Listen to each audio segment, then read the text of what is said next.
At my own promotion party, my stepdad raised his glass, pointed at my uniform, and said, "She is just the family mascot." My SEAL platoon went silent. Years of training deployments, and nights, I did not think I would see morning collapsed under one cheap line. Laughter flickered around the edges of the crowd. Not the loud kind. The nervous, embarrassed kind people give when they are not sure if they should step in or stay out of it. My mother stared down at her paper cup. My little sister Lily tried to smile at me and failed. My commanding officer looked from Rick to me like he was waiting to see whether I would break. I did not. I locked my jaw so tight my teeth ached and curled my fingers around the edge of my chair until my knuckles burned. This is my night, I told myself. Do not hand it over to him. Rick cleared his throat and kept going. "You should have seen her as a kid," he said, waving his glass toward me like a spotlight. "Wet the bed until she was 9. Cried if the wind rattled the windows. We had to toughen her up, our little show pony in uniform." Rick leaned into his favorite line. "The Navy just loves having a pretty mascot to parade around," he said. "In this family, real decisions still go through me." That was the hit that actually landed.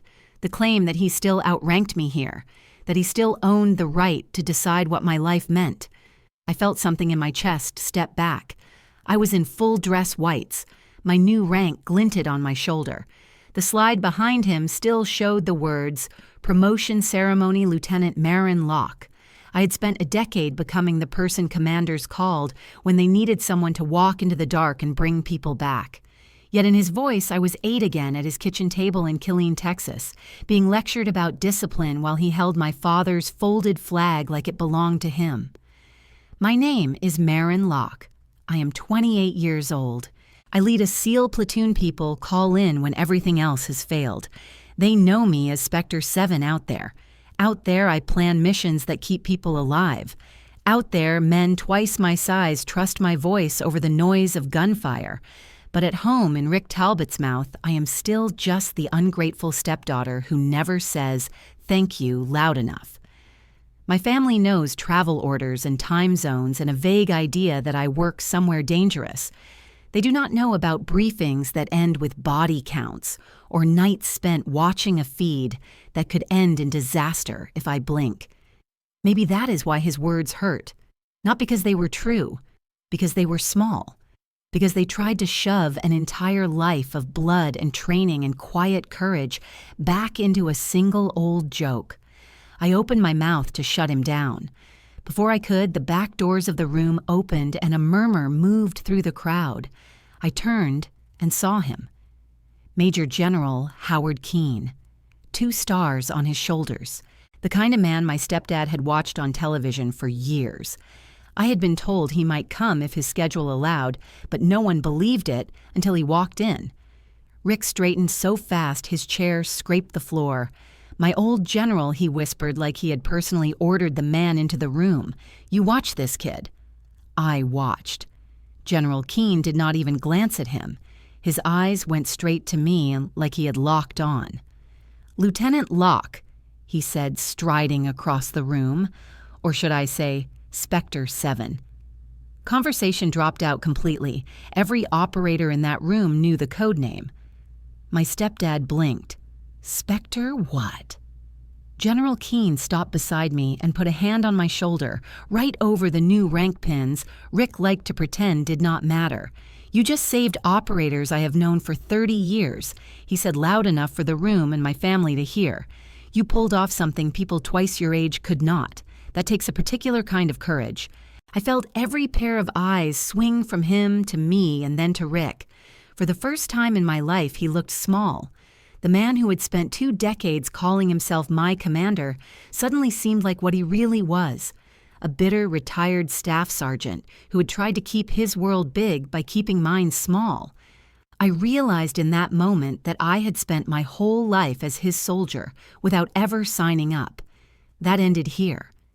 If you have ever had someone in your family turn your biggest night into their joke, you already know the weight sitting in my chest as I looked at him. And if you have ever been the mascot in your own family, you will understand why I decided that night would be the last time I let him hold the microphone. Tell me where you are listening from tonight, and if this sounds a little like your story. I grew up in Killeen, Texas, where the summer heat stuck to your skin like a second layer, and the sound of helicopters from Fort Hood was just part of the air. And for a long time, I believed that noise was safety, because it meant my father was somewhere out there doing the job he loved. And I remember being 8 years old when a soldier in a pressed uniform stood on our porch, holding a folded flag that seemed too heavy for his hands, and my mother, Denise, dropped the dish she was holding, and the crash echoed louder than the news that followed. And from that moment, the house felt hollow. Even though we were still inside it, and she tried to carry us on her back, working double shifts at the diner by day and stocking shelves at night, her face tight with exhaustion and guilt, thinking she was failing me when she was the only one holding anything together. I remember sitting at the small kitchen table doing homework under the yellow light while she slept in the chair across from me, and the quiet felt strange, the kind of quiet that comes after a storm. But there is another one coming, and she kept pushing forward, telling me we would be fine, even though the rent kept creeping up and the car kept breaking down and grief kept sitting in the corner of the house, like it was waiting for a seat at the table. Rick Talbot arrived in that quiet, the kind of man who knew exactly how to fill a space, and he met my mother at a bar just outside the east gate of Fort Hood, wearing his staff sergeant stripes like a second skin. And at the beginning, he seemed like the kind of man who fixed things. He paid the bill without being asked. He replaced the broken hinge on our front door. He climbed onto the roof and patched the leak before the next rainstorm. And he brought me a pair of brand new sneakers from the PX and said every soldier needs good footing. And for a while, I believed he was giving us back what we had lost, a man in the house, a little stability, someone who understood the language of uniforms and bases and deployments. But the thing about Rick was that kindness was never the point. Kindness was the opening act. And once he moved in, once he married my mother, once the picture frames were rearranged to include him, everything shifted, and the rules began as small requests that sounded like structure. Sit up straight at dinner. Chew quietly. Do not interrupt adults. And if I slipped, he would press 2 fingers on the table and say soldier, as if it were a joke. But the punishment was not a joke, and he would tell me to drop and give him 10, or sit in the hallway for an hour staring at the wall until I could repeat the rule back to him, word for word. I started to understand that he was not teaching discipline. He was teaching control, and it wrapped around the house like a belt pulled tight, and my mother was too tired and too relieved to challenge it because he was paying bills, fixing pipes, mowing the lawn, doing everything she convinced herself she needed, even though the price grew higher every day. What hurt more than the rules was the way he handled anything that belonged to my father as if he were the curator of a museum he had not earned. And he took the folded flag, the one handed to us on that awful day, and set it in a glass case near the hallway. So visitors would see it first, and he hung my father's medals on a wood board. He polished every week. But whenever I reached toward it, he would say, "Not yours to touch, kid." He was reckless, and I am the one keeping this family alive now, and those words carved something out of me. Because every time he said reckless, I heard forget him. And every time he said, keeping this family alive, I heard you owe me. When my half-sister Lily was born, the house split in two without anyone saying it out loud, and Lily was the princess, the baby, the miracle with golden curls and soft blankets and sticker charts with rewards, while I was the backup adult, the one who washed bottles and folded laundry and watched her while my mother showered or slept, and Rick would beam at Lily like she was sunlight, while glancing at me like I was the shade it cast, and the difference was sharp enough to cut, even though I kept telling myself I did not care, even though I did. The older I got, the more invisible I became, except when Rick needed someone to blame, or someone to task, or someone to scold, and I learned to slip around the edges of rooms to anticipate the sound of his boots on the floor to avoid his disappointment, which always sounded like certainty. You will never be enough, Maren. The only thing that belonged to me was a small box of old belongings from when my father was alive, tucked in the back of my closet, and I kept it like a secret altar, even though he was gone. And one Saturday, when I was 11, I decided to dig through it, hoping to find something to remind me who he had been before grief twisted everything. And inside the box, under a stack of faded photographs, was an envelope yellowed with time, and my name written in his handwriting, and my heart thudded against my ribs because I recognized the slant of the letters, the way he looped the M and I held it carefully, the way you hold something holy. And before I could read the first line, Rick appeared in the doorway, like he had been waiting for the exact moment to walk in, and his eyes narrowed when he saw the envelope, and he crossed the room in 3 long steps and snatched it from my hands. And I said, "Please, give it back just once. Let me keep something just mine." And he looked at me with a kind of disgust that made my skin prickle and said, "You do not need ghosts. You need discipline." And he ripped the envelope in half and then into quarters and then into shreds, letting the pieces fall like dead leaves onto the carpet, while I stood frozen, unable to breathe, and something inside me cracked open so quietly he did not hear it. But I did, and the thought came to me so clearly I felt it settle into my bones. If I want to be free, it will not be in this house. And from that moment forward, every choice I made, every step I took, was aimed toward a life he could not reach. By the time I reached high school in Killeen, the house felt smaller, even though the walls never moved, and I threw myself into anything that pulled me away from it for a few hours each day. And track became my first escape, because when you are running, no one can bark orders at you, and JROTC became my second, because the structure felt clean compared to the chaos at home.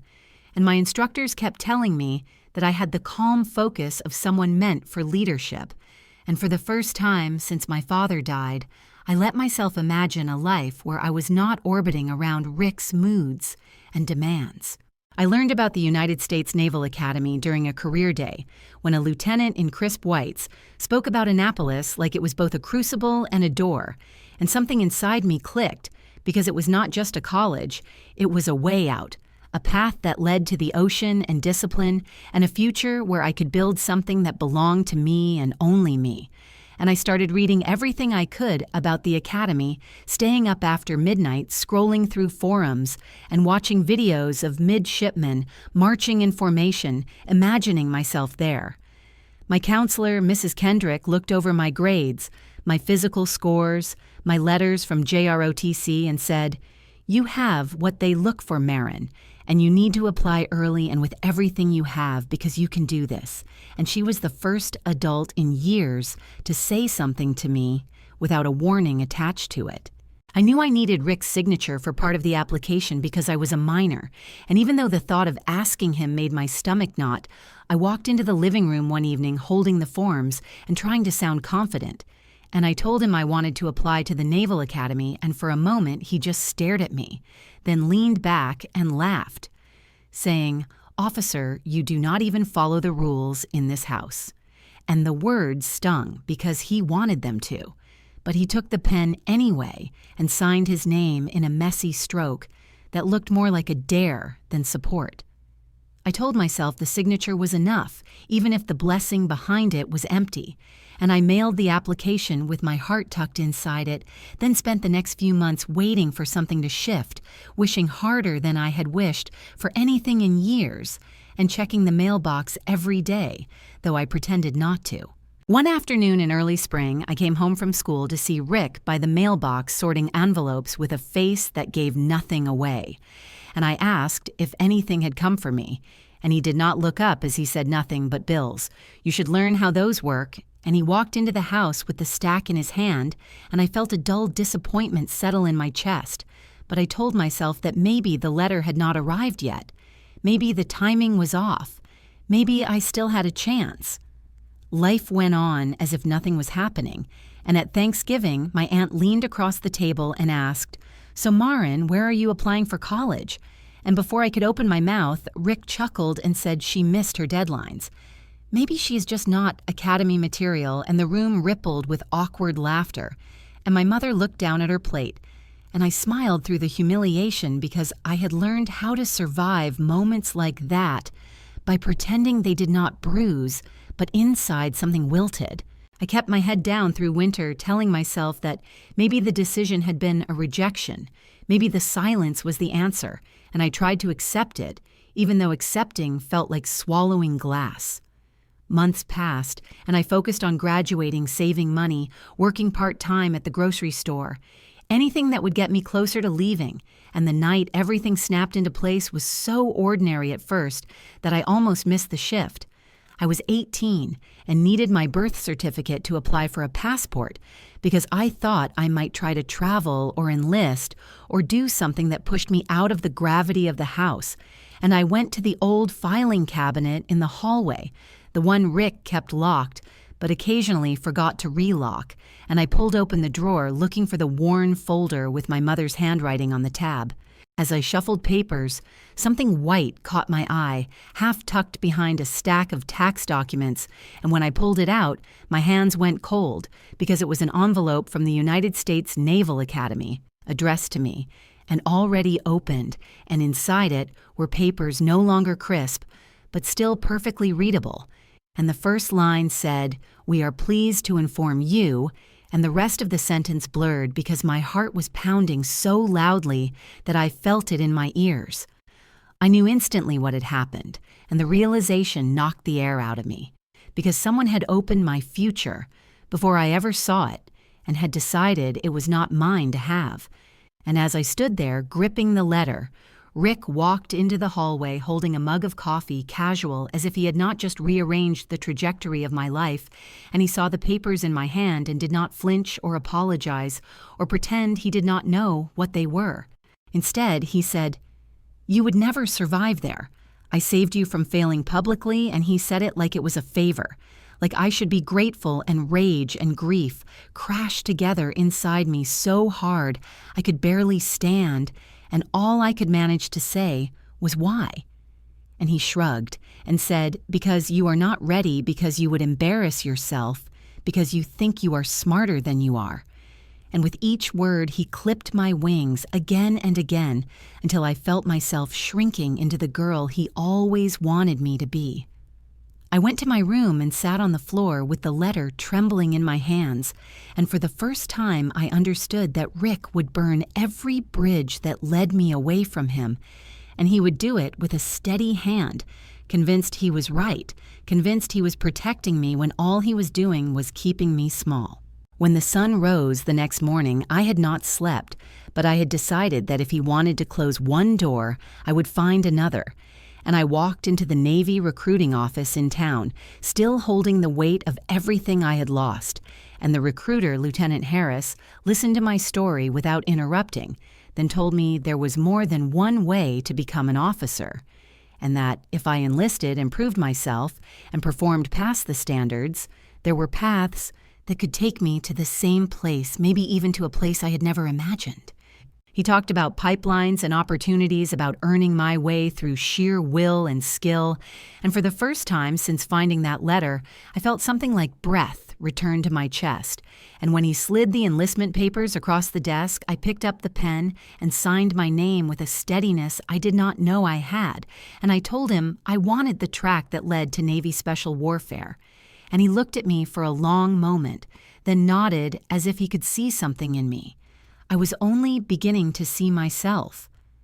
I walked out of that office knowing my path would be harder, longer, filled with obstacles I had never planned for. But it was mine, and no one would open my mail again. No one would decide my future for me, and the twists in my story would come from my own hands, not from the man who tore apart the only letter that ever promised me a way out. Leaving the recruiter's office felt like stepping onto a track with no finish line, yet somehow knowing I would reach one anyway. And within a few weeks, I was standing in the cold wind off Lake Michigan at Great Lakes, gripping my issued duffel while a petty officer yelled instructions that blended into a constant hum of orders and motion. And I realized that for the first time in my life, I was being pushed without being belittled and corrected, without being mocked. And the contrast was so sharp it almost hurt, and I powered through boot camp with a focus that surprised even me, because every time my muscles shook or my lungs burned, I heard Rick's voice saying, "You break easily," and instead of folding, I leaned into it as if proving him wrong with every repetition. When we were given the chance to apply for the Special Warfare Pipeline, I filled out the paperwork before I could talk myself out of it, and when my swim times and obstacle course scores cleared the minimums, I was sent to Coronado, where the sand is coarse enough to scrape your skin raw, and the Pacific is cold enough to make your bones feel hollow, and yet every part of it felt more like home than the house in Killeen ever did. Bud S was a relentless march of days without sleep, moments without breath, and weeks without comfort. And Hell Week became the point where people either shattered or found the part of themselves that refuses to die. And on the second night when the surf was so cold I could barely feel my fingers, I remembered Rick telling me that real hardship would send me running back home, crying, and the thought of proving him right kept me upright as the instructors shouted over the waves and the logs we carried cut into our shoulders. During log PT, when one wrong step could take an entire boat crew down, I pushed harder than I ever had because the idea of failing out and returning to the life I had escaped was worse than any physical pain. And on a cold morning, my ribs cracked under the pressure of a teammate slipping on the sand, but I refused to report it because the instructors were looking for reasons to drop us, and I taped my side as tightly as I could and kept moving, breathing shallowly to hide the pain. And that was the first time I learned the value of silence, the kind that molds itself around you like armor. Over time, I became someone who could disappear into a mission profile, blend into the night, and endure discomfort without complaint, and the guys started calling me the quiet one, the ghost, the specter. Because I never wasted energy or words, and I moved like I had something to outrun, which I did. I called home only when required, and I always kept it surface level, saying, training is busy or schedules are tight, and every time Rick said something dismissive like, you are probably just pushing paper somewhere real combat is for the boys, I felt a familiar sting, but it was softer now, because he was no longer the authority in my life. And every mile I ran, every dive I completed, pushed his voice further into the background. Years passed, and I completed the long road from enlisted to officer, a route built on evaluations, recommendations, and results that could not be faked. And I was eventually assigned to SEAL Team 7, where my quiet style fit well with the kind of missions that required precision emotional control and absolute clarity under pressure. The call sign Spectre 7 came after a hostage rescue operation that should have ended in disaster, except it did not because I found a way through the chaos by pulling from every lesson I had ever learned about unpredictability and endurance. And the plan I wrote shaved hours off the timeline, reducing exposure and risk and bringing every operator home. And when the dust settled, leadership started using the operation in training materials, and my call sign spread in whispered conversations, even though my real name stayed on a need-to-know list. Receiving the Silver Star in the Navy and Marine Corps Commendation Medal with V. Device as one of the youngest women in my rank to ever do so felt surreal because I had built something enormous and dangerous and disciplined out of the fragments of a childhood that tried to break me. And yet at home, nothing changed, because classified work meant I could not share details, and the few things I did share were dismissed as exaggerated chores in uniform. My mother told friends that I worked overseas, and Rick liked to add that phrase with an exaggerated tone, as if the idea of me being anywhere dangerous was laughable. And though his ignorance stung the secrecy of my role, gave me a unique kind of freedom because he could no longer measure or belittle what he could not see. The twist came quietly one afternoon when I had a rare break between training blocks and absent-mindedly scrolled through Facebook, only to find a picture Rick had posted of me in uniform, a picture he had taken without asking during one of my brief visits home. And under it, he had written, "My girl runs logistics for the big boys. I taught her everything she knows." And the comments were full of people praising him for being a strong father who raised a warrior. And he had replied to several saying he might give a talk at the high school about leadership and discipline and how tough love shaped my success. Something in me went cold because the man who tore apart the letter that could have changed my life, The man who mocked every achievement I dared to chase. The man who told me I was not officer material had now molded my story into a pedestal for himself. Pretending he had built me from the ground up, pretending he had some role in the grit and silence and pain, I used to carve out my own path. I read his words again and again, realizing with a clarity that was almost painful that Rick did not just want control, he wanted credit, he wanted applause, he wanted an audience.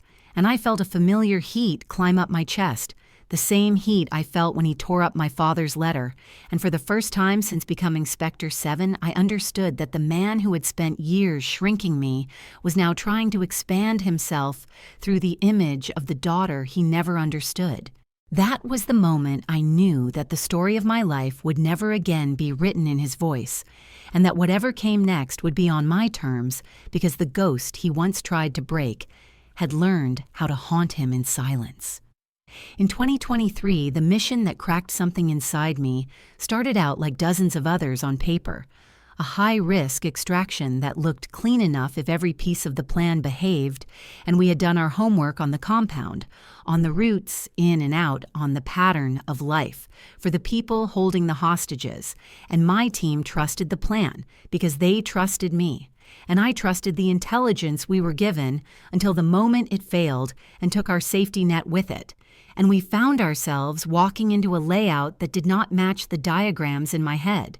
The original route out had been a narrow alley behind the compound and a set of back roads that kept us away from main intersections and predictable choke points. And the night before insertion, we got a last-minute update claiming the alley was blocked by construction debris and security had been tightened at the exit roads, and the intel cell recommended a different exfil path that cut closer to the city center. And there was not enough time to verify everything the way I wanted, so I adjusted the plan and told myself flexibility was part of the job, and when we moved in under cover of darkness, I shoved every doubt into a locked box, because hesitation gets people killed faster than a bad map. The breach went as well as those things can ever go. Controlled chaos, flash bangs, shouts, the stunned faces of people who thought they held all the power until our silhouettes filled their doorways, and we found the hostages faster than projected, which should have felt like a win, and for a few breaths it did, until the first round snapped past a doorway that was supposed to be empty.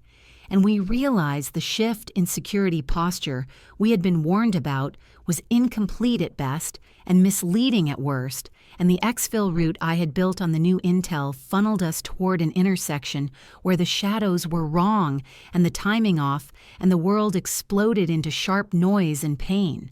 Reyes was behind me the way he had been on half a dozen other nights, steady and reliable, and the kind of teammate who could read my thoughts from the angle of my shoulders.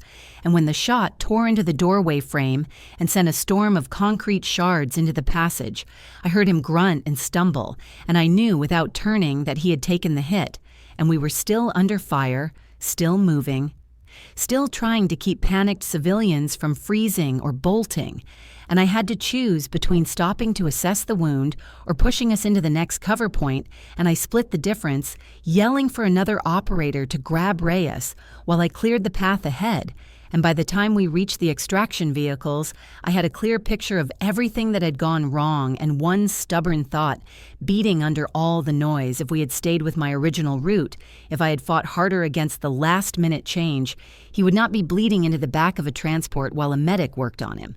Reyes lived, and I was grateful for that, more grateful than I could ever say out loud. But the fragment that lodged near his spine would keep him from ever running at my flank again, and every time I filled out another incident report or sat through another debrief, the unspoken question circled the room.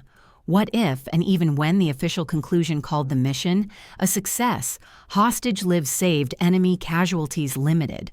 I heard another verdict in my head. You did this. Back in Coronado, my body pretended to hold together, but my mind was not fooled, and sleep became something I chased but never caught. I would close my eyes and feel the jolt of impact, hear the sound of Reyes going down, smell the dust and cordite, And then I would be on my feet before I knew I had moved heart-pounding senses, screaming for threats that were not actually there. And after a while, the Navy doctor gently suggested I talk to someone who understood this kind of aftermath, and he wrote down phrases like mild concussion and adjustment and hypervigilance. And I nodded because the words sounded safer than what I was really feeling, which was something closer to cracks spidering out in every direction. The therapist they sent me to on base was kind and blunt in a way I appreciated, and she asked questions no one in my life had ever bothered to ask, not about tactics or performance, but about what it meant to carry responsibility for other people's lives and what it cost to be the calm center when everything else was screaming. And I found myself saying things I had never let surface before, pulling out memories and guilt and questions and laying them on her small notepad. And she told me that reaction did not mean weakness. It meant I was human, and that my job required me to walk a line that no one should have to walk alone. And for a moment, I almost believed her. At some point, it felt unfair not to tell my family that something had happened, even if I could not share the details. So one evening, I called home from my small apartment off base, sitting on the floor with my back against the couch, because the room seemed more solid that way, and I told my mother in careful words that a teammate had been badly hurt, and that I had been in charge of the plan, and that even though the command had cleared me, I was having trouble sleeping, and her voice wavered as she said, "I am so sorry, honey. I wish I could hug you." And then she passed the phone to Rick because he always wanted the final say. And when I repeated the bare bones of it to him, he snorted softly and said, "You chose this. Do not turn into one of those weak vets on television who cannot handle noise." And you could almost hear the shrug in his tone, as if I were complaining about a long shift at a retail job. And my mother tried to smooth it over in the background, saying, "He is just scared for you," but her voice shook like she knew those words were not enough to cover the damage. The next time I went home on leave, Texas felt smaller than ever, and the house looked exactly the same. Chipped paint on the porch railings, dusty blinds half open to the street, but inside everything was slightly off because I was seeing it through a different filter now, through nights of sand and blood and briefings and the knowledge that life can tilt sideways in a second. And they were seeing me as the same kid who once forgot to take out the trash and at a family gathering in my aunt's living room where the television hummed quietly in the background. Rick gestured toward me with a beer in his hand and said, "She is jumpy now. I told her combat is not for soft hearts. Maybe she should come home and learn real life." And the room rippled with awkward laughter and sideways glances, and my cheeks burned, because in that one sentence, he had taken every sleepless night, every memory of Reyes on that table, every session with the therapist, and reduced it to softness and failure. After dinner, I went to my old room, the one with the narrow bed and the faded posters and the window that looked out over the same cracked driveway, and I sat on the mattress under the thin moonlight, and for the first time I allowed myself to wonder what it would mean to step away from the teams, to put in for a staff billet or training role, something that kept me near the work but further from the edge, and the part of me that had built Spectre 7 screamed at the idea, while another quieter part whispered that maybe I was just tired of having no place in the world where I was not on guard, not at the compound, not at home, not anywhere. I went back to Coronado with a numbness that worried me more than fear, and I kept going to therapy because at least there I could tell the truth without someone calling it weakness. And one evening after a session, I stopped by the house in Killeen for a quick visit before heading back to base, and I dropped my bag by the couch while my mother fussed over dinner, and Rick made small talk about the news, and at some point I went to take a shower, leaving my backpack in the living room, where I thought it would be safe. And when I came back, toweling my hair, I saw Rick sitting in his chair holding a small notebook. I recognized instantly the one my therapist had encouraged me to use for thoughts between sessions, pages full of sentences I never intended anyone else to read. He looked up with that same cold amusement I remembered from childhood and said so. "This is what you write now."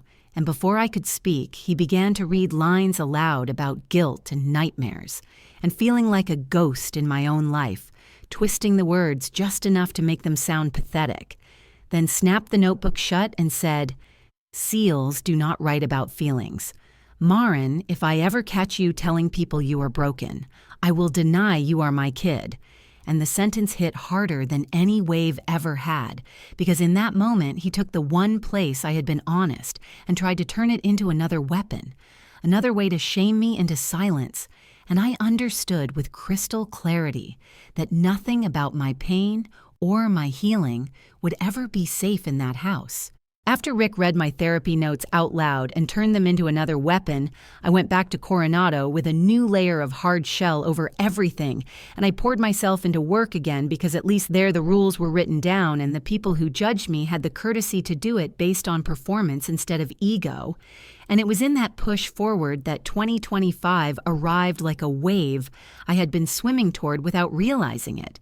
The email about my promotion came on a Wednesday morning, one of those gray coastal days where the sky and ocean blurred together, and the subject line was so ordinary that I almost skipped over it until the words, "Recommendation for promotion to lieutenant and assumption of platoon command" registered, and my throat went tight as I read the formal language describing my record, my evaluations, my leadership, and it felt surreal because I had been so busy carrying weight and guilt and duty that I had not stopped to notice the way it was reshaping me into someone command was ready to trust with even more responsibility. When my commanding officer called me into his office, he said it straight. "You are on the list for lieutenant, and assuming nothing explodes in the next review cycle, you will take a platoon." And the mixture of pride and fear that flooded me was almost dizzying, because this was the thing I had dreamed about in the small house in Killeen, while Rick told me I would never make officer material. And now the reality of it was sitting in my hands in the form of a printout with my name at the top. A few weeks later, I was in a secure briefing room going over lessons from the messy operation that had put Reyes out of the field. And as we walked through revised procedures and casualty projections, someone from higher headquarters mentioned a new modeling tool and how our updated tactics would factor into it. And Major General Howard Keene was there, leaning over the table with the calm gravity of someone who had been doing this long enough to see patterns where the rest of us saw only static. At the end of the discussion, he tapped a line on the screen and said, almost offhand, "Spectre 7 just cut our casualty projection in half. People twice her age have not pulled that off, and the room went quiet in that particular way it does. When a general gives weight to a statement, and then he turned to me and held out his hand, and I shook it, trying not to look like the kid from Killeen who still heard her stepfather sneer in the back of her head, and he added, "If my schedule allows, I will be there when they pin that new rank on you, Lieutenant." And the way he said, "if" told me he would do his best to make sure it happened. I called my mother that night from the parking lot outside the building, leaning against my car with the sound of the ocean faint in the background.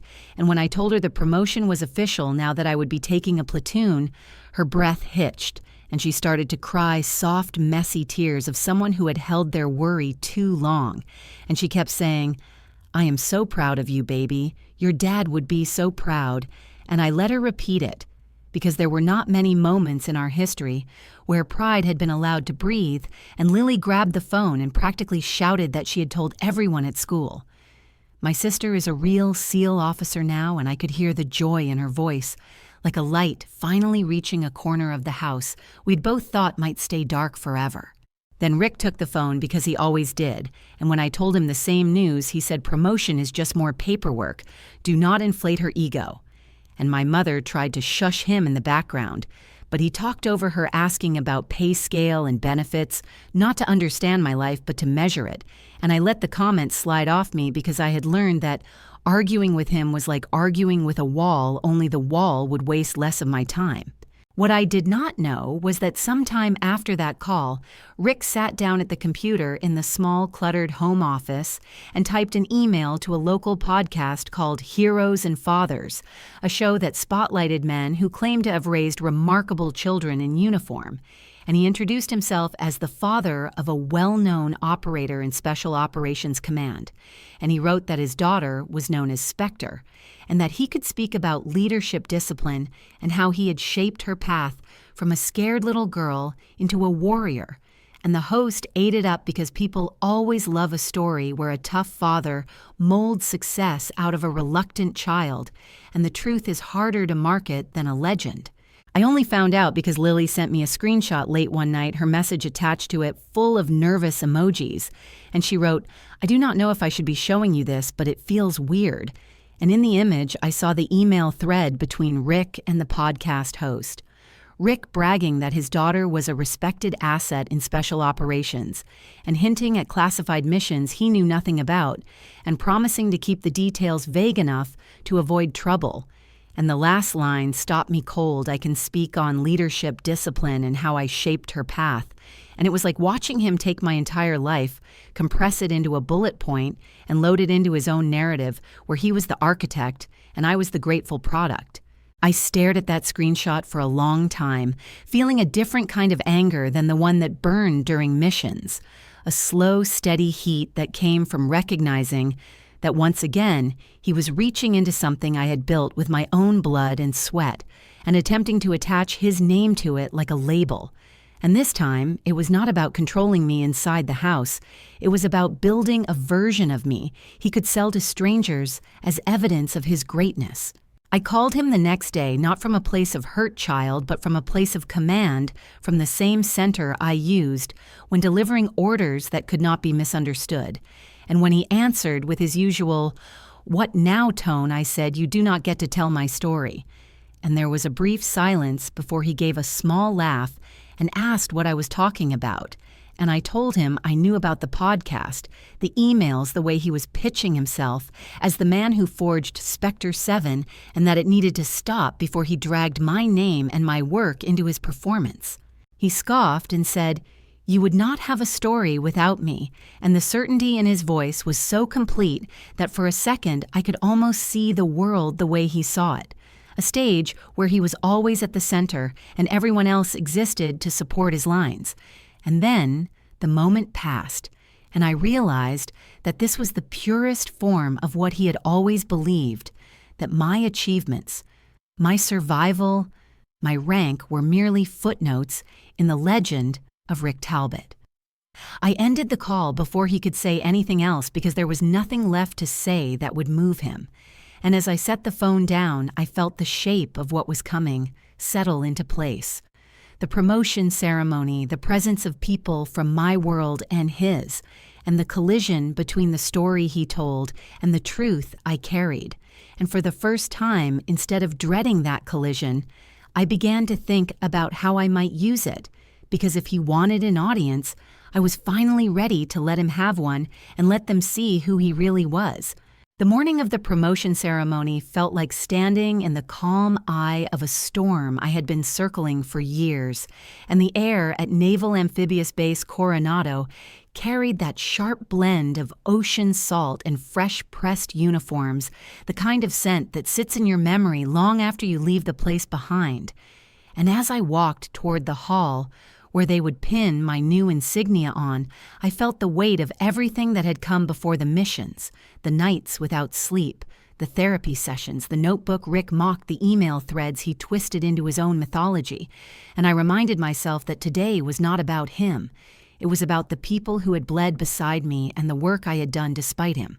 The ceremony room glowed under clean white lights, flags placed with the kind of precision that speaks its own language, and rows of chairs filled with operators who had survived enough nights to understand what a promotion like this meant.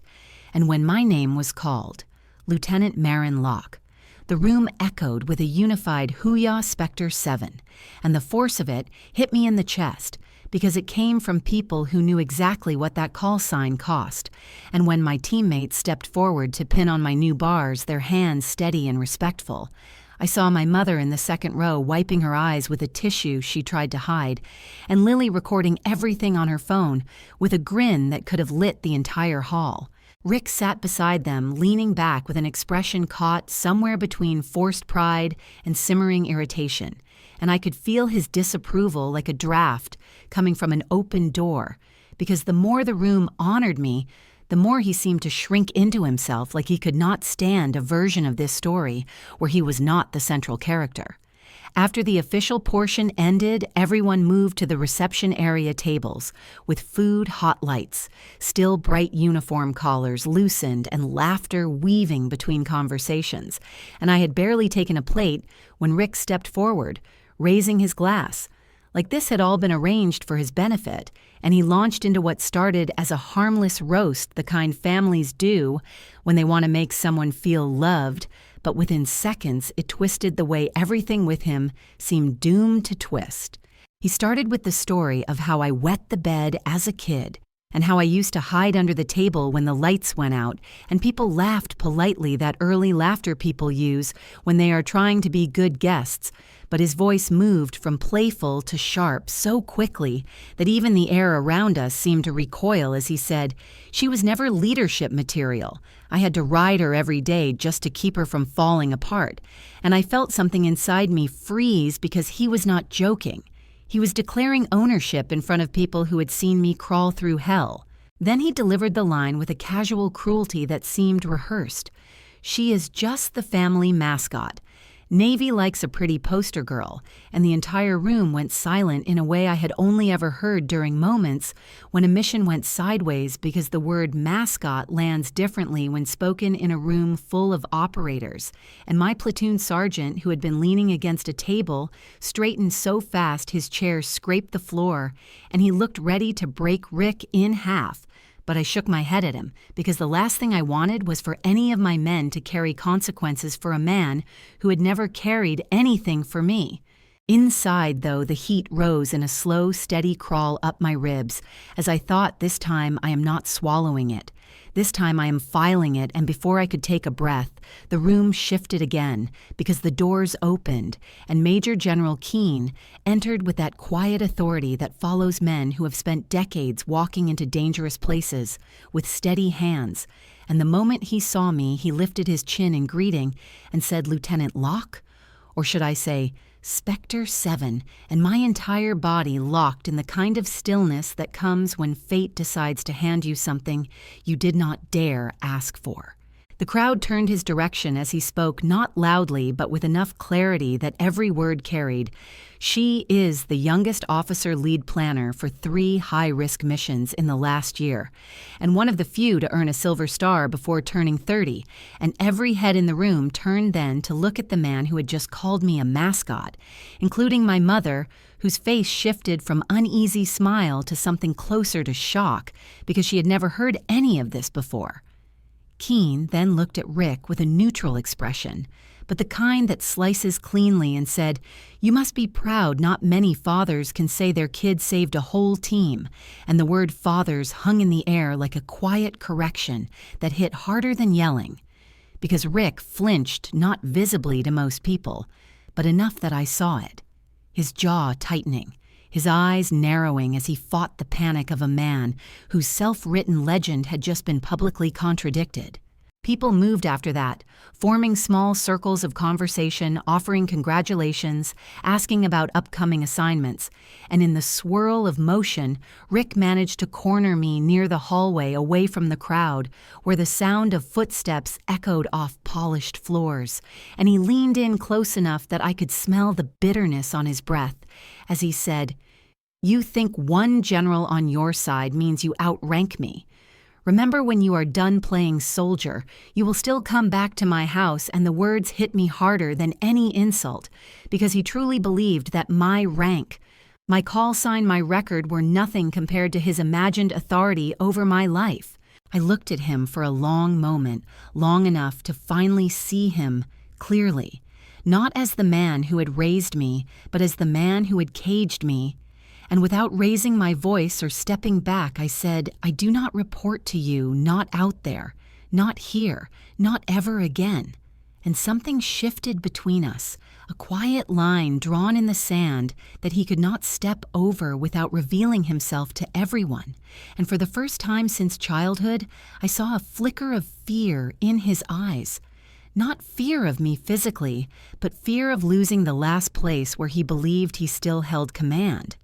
As he stepped back, stiff and angry and confused, I recognized that this was my No moment the point where the ground under us finally split, and he could no longer pretend to be the author of my story. And even though the hallway was empty, it felt like 1,000 doors were opening all at once, because now the path to what came next had never been clearer. After the hallway moment where I told Rick I did not report to him anymore, I went back into the reception and smiled for photos, shook hands, accepted congratulations, and let everyone believe that the night had ended on a high note. But inside, something had quietly clicked into place, because for the first time I understood that I did not have to wait for him to throw the next punch. I could calmly start removing the levers he loved to pull, and I could do it in ways that looked to him like nothing more than bad luck and shifting tides. The first lever was money, because for years I had sent a steady transfer each month into the joint checking account my mother and Rick used in Texas, telling myself it was to help with the mortgage to make sure the roof stayed over my mother's head, and Lily had what she needed for school and sports, and the thought of them struggling while I drew deployment pay made me feel sick and guilty, even though I knew my contribution was becoming a silent expectation, not a gift. Over time, small comments slipped out during phone calls, Rick joking that my deployment bonus was really the truck payment, and my mother hesitating before she admitted that he liked to take his friends out drinking after a good overtime week because he knew the mortgage would still be covered. And once I was promoted and my pay increased, the comments sharpened into things like, "Good thing our mascot is useful for something," and I realized that he had built my contribution into his lifestyle, not into my mother's safety. After the promotion ceremony, I sat in my small apartment with my laptop open the glow of the banking page, reflecting off the window, and I created a new account in my name, and my mother's and Lily's, and I set up a direct deposit from my pay into that account instead of the joint one. Then I went into the settings and canceled every automatic transfer that had ever fed the account Rick controlled. And I sent my mother a separate message explaining gently that from now on there would be a card linked only to her and Lily, and that if she needed help with the mortgage, I wanted it to run through her hands, not his. She wrote back confused at first, asking if something was wrong, and I told her the truth in the simplest terms. Your husband should pay his own bar tabs and truck repairs. My money is for your stability, not his ego. And though she did not answer right away, I knew she had read it because the little red notification appeared and stayed there for a long time. On the next call home, I could hear the strain in the background as Rick complained about the account balance dropping, about unexpected bills piling up, about how the bank must have made a mistake, because his usual cushion was gone, and he barked at my mother demanding to know what she had done, and she quietly said nothing changed on my end, and I sat on the other side of the line, saying nothing, feeling a calm that surprised me, because for once I was not scrambling to smooth things over, I was letting reality do the work. The second lever was access, because one of Rick's favorite tricks during my earlier years in the Navy had been to brag about walking onto my base, as if he still belonged in that world, and each time I was allowed visitor passes and walked him through the gate, he would puff up and tell the guards I still got it, like he was some retired legend making a return tour, and inside I cringed, while outside I smiled tight, because calling him out would only have fed his fury. And I did not yet understand that I was allowed to say no. After the promotion, instead of filling out the usual family guest paperwork, I drafted a short formal memo to base security detailing the behavior at my ceremony, how a civilian guest had disrupted an official function by publicly demeaning a commissioned officer, and I requested that no further visitor passes be issued in his name for events I sponsored, and I signed it with my rank and contact information, knowing that in my world, words like disruptive behavior and official function carried specific weight. A few weeks later, I heard from Lily that Rick had driven up to the base with a buddy planning to show off the place where his famous SEAL daughter worked and maybe grab lunch at the exchange, and she texted me a play-by-play while he stood at the gate arguing with the guards who checked their system and told him politely but firmly that he was not on the approved list and could not be granted access under my sponsorship, and he stomped back to his truck, cursing about stupid Navy rules and ridiculous security and how the country did not respect veterans anymore. What he did not say, what he did not seem able to imagine, was that his behavior had consequences beyond the walls of the house, that his title as stepfather did not translate into automatic clearance. And for once, his anger bounced off institutional boundaries instead of my shoulders, and I let him rail about it in later phone calls without offering a single suggestion for how to fix it, because this was not a glitch. It was a quiet correction. The third lever was the story itself, because the email Lily had shown me about the podcast Heroes and Fathers had lodged in my mind like a splinter, and the idea of him sitting in front of a microphone spinning his myths about raising a warrior daughter and shaping my path while insinuating himself into operations he knew nothing about made my skin crawl, not only because it was dishonest, but because it brushed dangerously close to areas of classification that could not afford to be used as props in his personal show. So one afternoon on a rare day off, I sat at my kitchen table and wrote a careful email to the podcast host, whose address Lily had captured in the screenshot, and I did not insult or accuse or threaten.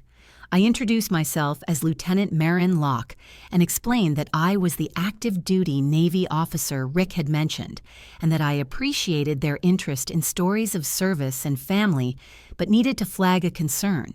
I told them that some of what Rick might want to discuss touched on communities and operations that fell under strict confidentiality, and that any public conversation about my work needed to go through the appropriate public affairs channels to ensure both accuracy and security.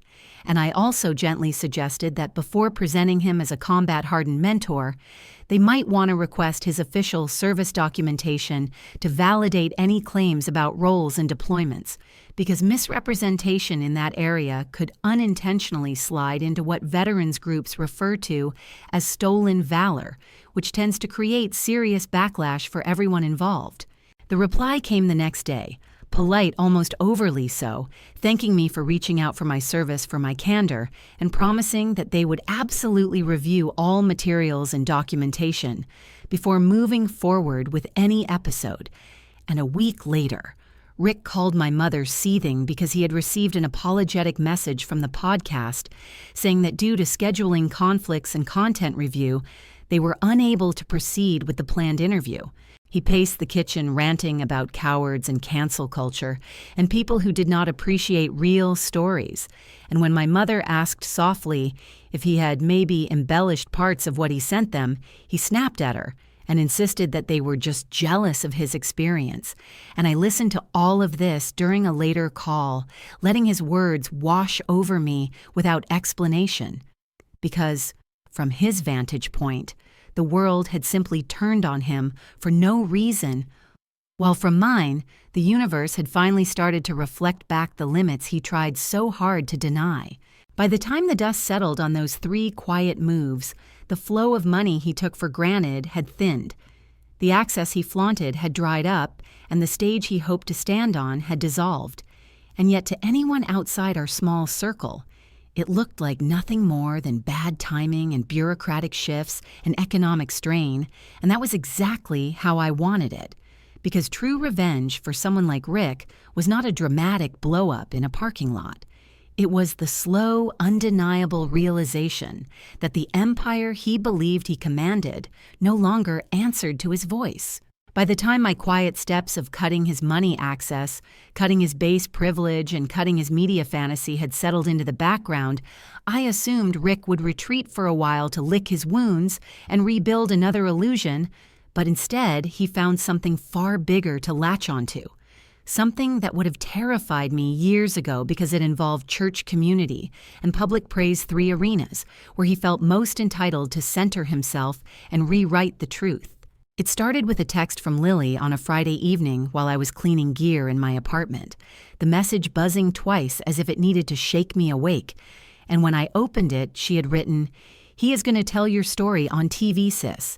He has slides," and I stared at the words, not fully understanding, until she sent another message followed by photos of a slideshow Rick had proudly assembled on their living room computer, pictures of me in uniform pinned beside.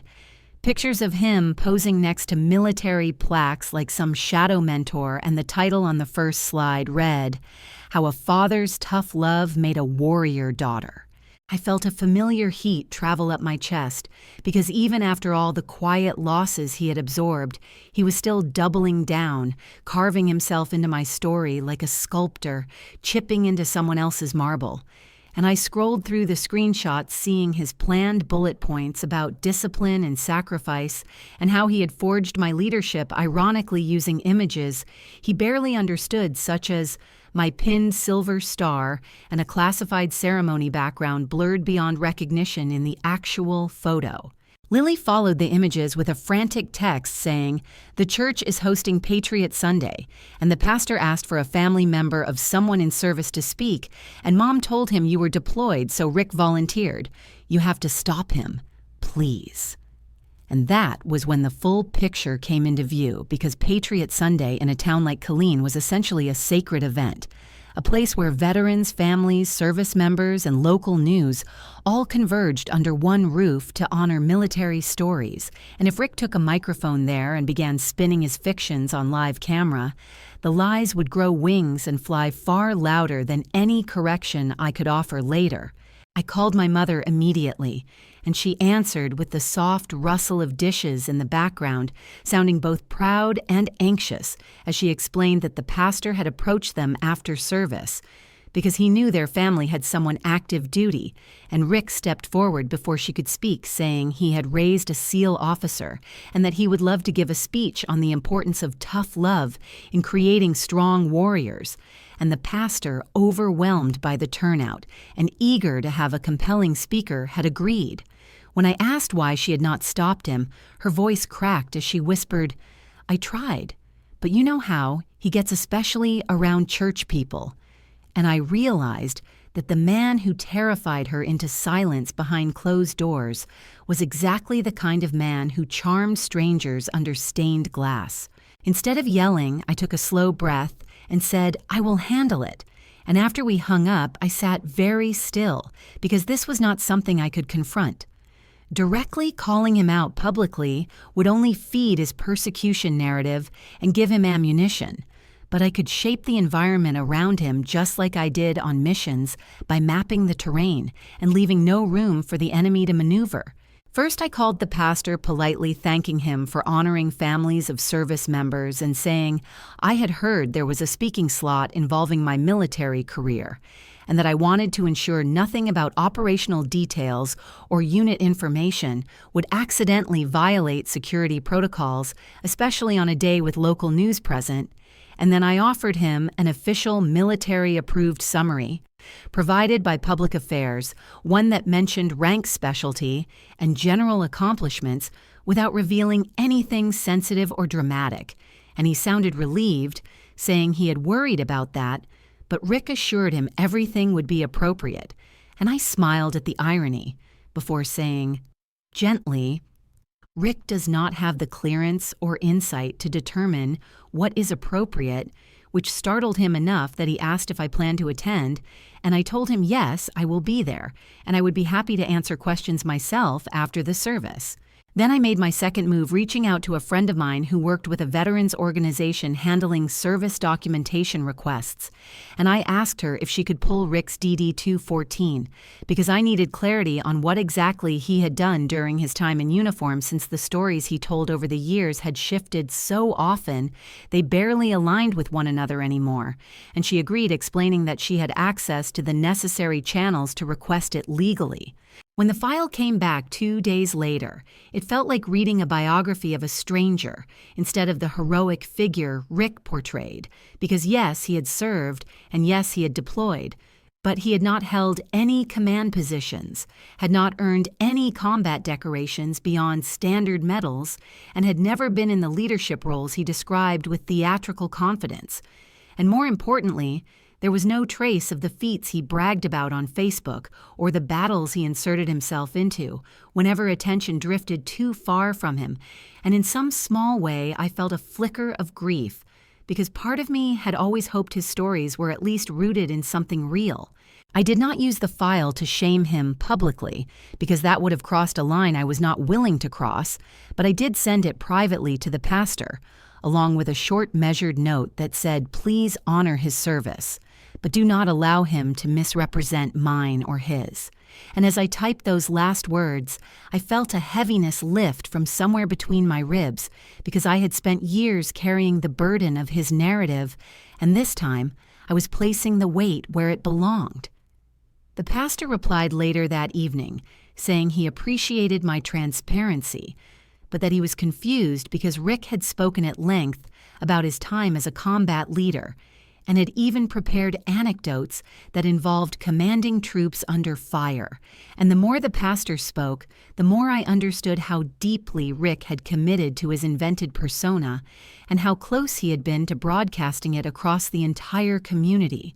Meanwhile, the local news station had already contacted the church, planning to film a short feature for the Sunday night broadcast, highlighting families with long-standing military ties, and Rick, according to my mother, had told half the town that it was his moment, that everything he had done was finally going to be recognized, and that he would make sure people understood what real sacrifice looked like.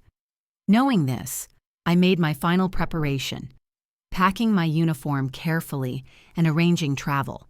Because if he wanted a stage, I was going to give him one, but not the one he thought he would stand on, because now every pillar holding up his show was cracked, and the slightest pressure would reveal the truth. And Patriot Sunday was about to turn into something far closer to a reckoning than a tribute. Patriot Sunday arrived with the heavy calm that always settles over Killeen on a church morning, the kind where the sky feels wide and expectant, and people file into the sanctuary dressed in their best clothes, carrying casseroles for the potluck and quiet pride for the service members and their families. And as I walked toward the entrance in my khaki uniform, the air smelled of polished wood, old hymnals, and the faint sweetness of the pastries they always set out for visitors. Inside the pews were already packed veterans, from the VFW wearing hats embroidered with faded unit patches, families holding small flags, children waving at the local news crew, setting up 2 cameras near the front, and everywhere I turned were faces that had known my father before he died, people who remembered the girl I used to be before Rick rewrote her into a prop. And the pastor greeted me with a tight, relieved smile, as if my presence confirmed that the guardrails he had quietly installed would hold. Rick was near the stage, wearing a suit that looked a size too proud for him, standing beside a small projector and the laptop he had stuffed full of his slides, and he glanced at me only long enough to register annoyance before turning back to the pastor, boasting that he had prepared something powerful, something the community needed to hear, and the pastor nodded with polite stiffness, then moved to the pulpit and began the service with a calm voice, explaining that today was about honoring service and sacrifice in all its forms. When he introduced Rick, there was polite applause rippling up the aisles, the kind people give, because they believe they are about to hear a humble tribute, and Rick stepped forward, gripping the microphone, with the confidence of a man who had practiced his lines in the mirror, and he launched right into his tale, saying he had forged me through discipline, that he had taught me what toughness meant, that he had shaped my path into the Navy, and had known from early on that I would either break or become steel under his guidance. He told the story of the fake boot camp punishments he gave me as a kid, hissing through a laugh that he used to make me do push-ups until I cried, but that it built character. And some people in the audience shifted uneasily, because the line between discipline and cruelty is thinner than men, like Rick, ever admit. And then he moved on to the academy, saying that he had turned down an opportunity for me because I was not ready, and that sparing me from failure had been his greatest gift, and that was when the first small ripple of discomfort moved through the pews, the kind that comes when a story does not land the way the teller expects.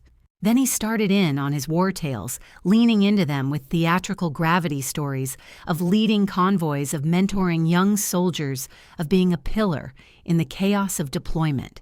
and I watched several veterans in the room straighten at the mention of these details, veterans who knew the difference between embellishment and truth. And I could almost feel the pastor tensing beside the stage as Rick clicked to the next slide. A large picture of me in uniform, the caption reading my product in bold letters, as though he were presenting a trophy at a county fair. He inhaled as if ready to continue, but before he could speak, the pastor lifted his hand gently but firmly and said, "Before we go further, I want to make sure we honor the truth." And the room shifted so suddenly that even the news crew paused mid-adjustment of their equipment.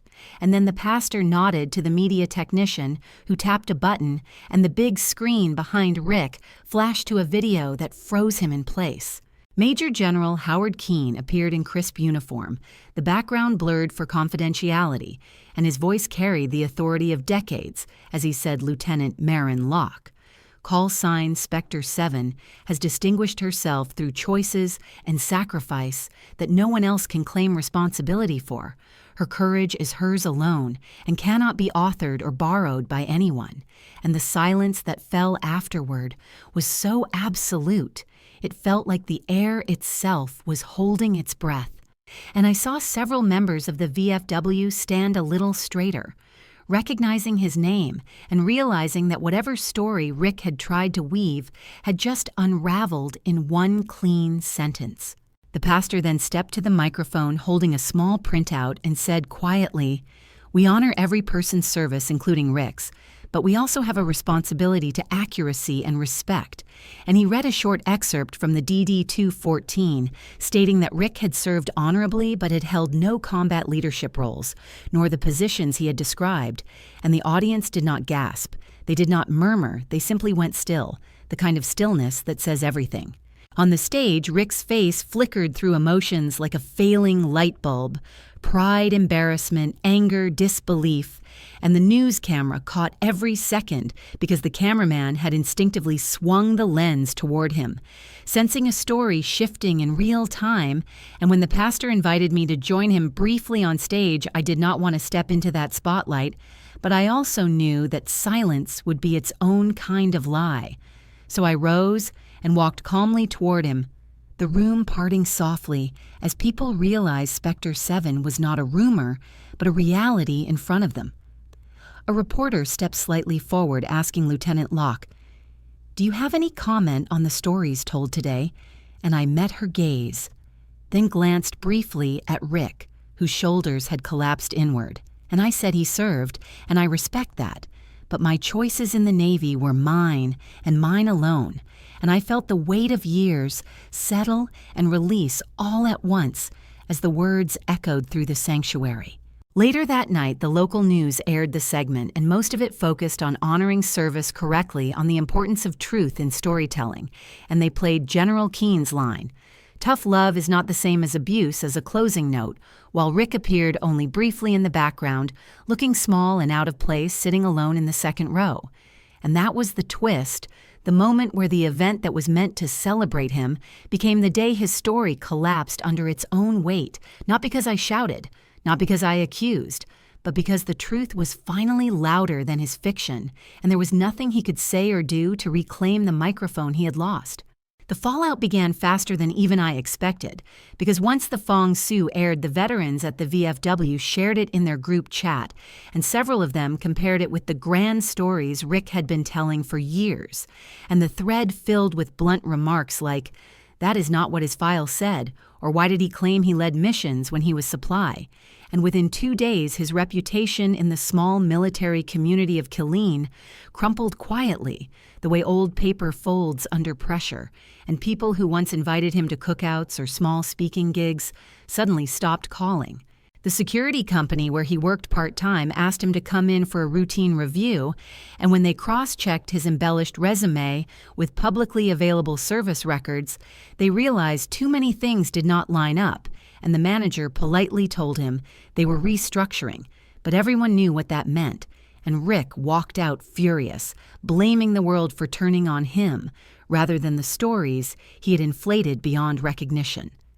Within a week, the podcast he had bragged about to everyone sent him a terse message, saying they were moving in a different direction, and 2 other small media projects he had lined up stopped responding entirely, leaving him with no stage, no microphone, no crowd to clap for the persona he had built on half-truths and borrowed glory. Then came the audacity return, the moment every toxic man eventually circles back to when the world stops listening, and he looks for the one person he believes still owes him loyalty. And my phone lit up with his name late one afternoon while I was finishing paperwork on base, and I let it ring once because I already knew what the tone would be, and when I answered, his voice was smaller, more desperate, yet dripping with the same entitlement he had worn my whole childhood, as he said, "You ruined me. Fix it, call that general, make a statement. Tell them I am not a liar." He insisted I had destroyed his reputation, that the community now doubted his entire service, that Denise was at risk of losing the house, and Lily was embarrassed at school, and every sentence was an accusation wrapped in self-pity, and the part of me that once would have tried to soothe him no longer existed. I kept my voice steady, not cold, just final as I said, "I did not tell a single lie about you. I just stopped covering for them." And he inhaled sharply, as if the truth itself had slapped him, because for the first time he realized I had never actually fought him. I had simply allowed the spotlight to shift to reality. I offered what I had already decided long before Patriot Sunday, that I would help Mom and Lily financially, but that his situation with the community was between him and the truth he had twisted for years, and that no general, no pastor, and no daughter could fix the consequences he had written with his own hands. After I hung up, I called a lawyer and began paperwork for a small condo in San Diego. 2 bedrooms, safe, clean, nothing fancy, but solid enough to give Denise and Lily a life separate from Rick. And I structured it under a trust in my name, with legal language confirming that Rick had no right to live there, no right to access, no ability to use it as collateral for any of his impulsive ideas. And when the papers were ready, I flew them both out, showed them the balcony overlooking a quiet courtyard, and handed Denise the keys, saying, "This is for the people who never tried to shrink me." A few weeks later, Rick showed up unannounced at the condo door, having somehow convinced himself that he could move in until he got back on his feet, because family sticks together, and he believed the word family was a leash he could yank whenever he pleased. And when I opened the door in uniform, he tried to push past me with a duffel bag slung over his shoulder, saying, "I am your father. You owe me that much." And I stepped forward, holding the trust documents between us, like a shield of ink and law, as I said, "You were my warden, and now I am free." His face twisted with the realization that I had built something he could not step into or control, and he shouted about loyalty, about duty, about how I had turned the family against him, but his voice cracked in the middle, and that was when he finally understood the price of losing what he had mistaken for power. He returned to Texas alone, renting a cheap room near the edge of town, and though no one exiled him and no punishment fell from the sky, his true sentence was living without an audience, without a title, without a daughter to parade as proof of his relevance, and people stopped asking him for stories because they already knew which parts were true and which belonged to the mythology in his head. In the months that followed, Denise slowly learned how to apologize for the ways she had looked away for too long. She began therapy with quiet, trembling honesty, and Lily started meeting with a counselor to untangle what it meant to grow up under a man who mistook domination for discipline. And I found myself mentoring younger women on base, telling them that their worth was not measured by who believed in them, but by who they became when no one was watching. One evening after a long day of training, I stood on the beach at Coronado, still in my khaki uniform, watching the sun drop behind the water, painting the sky in copper and rose, and I remembered the way Rick said "family mascot" at my promotion, as if he thought that would be the line that broke me, but instead, it became the line that freed me. I inhaled the salt air and let the waves drown out the phantom echoes of his voice, and I realized that I had spent years trying to earn the respect of a man who never bothered to look at the real version of me, and that I had been real the whole time, even when he refused to see it. And if you are watching this, and you have ever had to walk away from someone who kept shrinking you just to breathe again, then tell me where you are watching from, and tell me if Maren's story sounds even a little like yours.